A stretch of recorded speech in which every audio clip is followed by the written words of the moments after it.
Les expressions, le vert. Partie 1. Une petite histoire avec 5 expressions sur le thème de la couleur verte. Le jardin des légumes verts. Il était une fois un jardin où vivaient des légumes doués de parole. Monsieur Brocoli, qui était connu pour sa main verte, était devenu le chef du jardin et il prenait soin de tous les légumes.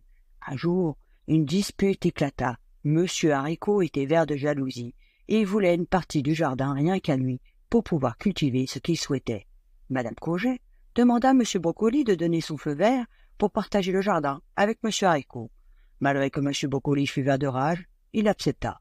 Tout se passa bien pendant quelques jours, jusqu'à ce que Monsieur Haricot décida de faire pousser des plantes envahissantes. Voyant le désordre, Monsieur Haricot demanda de l'aide à Madame Courgette pour retrouver Monsieur Brocoli, qui était parti se mettre au vert. Ils décidèrent de former une équipe pour remettre le jardin en ordre. Madame Courgette demanda de l'aide aux autres légumes. Monsieur Haricot dirigea et Monsieur Brocoli cultiva. Et au bout de quelque temps, on trouva dans le jardin des fleurs éclatantes. Des oiseaux remplissaient le jardin de leurs chants joyeux. Les légumes verts comprirent que chacun avait ses qualités, et ils avaient créé quelque chose de merveilleux en travaillant ensemble. Des années plus tard, les autres légumes parlaient encore de cette histoire. Elle fut pour eux une source d'inspiration, prouvant que la coopération et l'entraide pouvaient transformer n'importe quel endroit en un lieu magique. Partie 2. As-tu trouvé les 5 expressions cachées dans l'histoire? Expression numéro 1. Monsieur Brocoli était connu pour sa main verte. Main verte veut dire être doué pour le jardinage. Origine. Avoir la main verte signifie qu'une personne est douée dans un domaine. On a rejeté le vert en référence au plan. Expression numéro 2. Monsieur Haricot, qui était vert de jalousie. Vert de jalousie signifie être jaloux, vouloir posséder quelque chose ou quelqu'un. Origine, l'association avec la jalousie et le vert remonte à la Grèce antique. Les Grecs pensaient que le corps produisait trop de bile quand une personne était jalouse, ce qui donnait une teinte verte.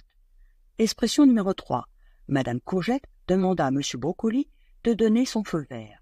Donner son feu vert signifie autoriser, donner son accord.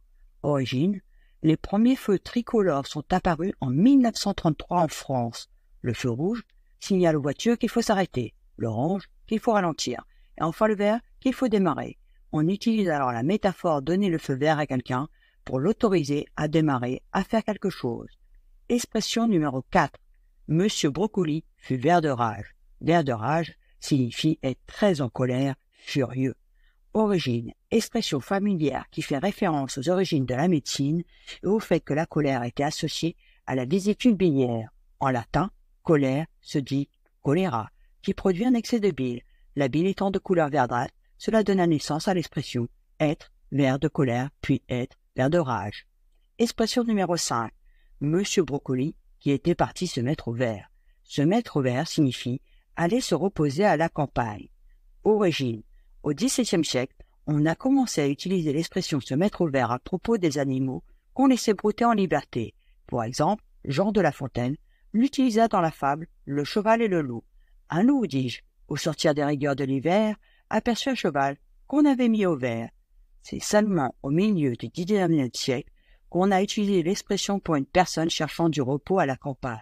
Et bien plus tard, se mettre au vert désigne un endroit lointain ou discret, permettant de s'éloigner pour quelque raison que ce soit d'une situation désagréable ou dangereuse. C'est ainsi que dans le milieu détruant, se mettre au vert peut aussi signifier s'éloigner des problèmes afin de se faire oublier au moins un temps. Merci de m'avoir écouté et on se retrouve bientôt pour de nouvelles aventures.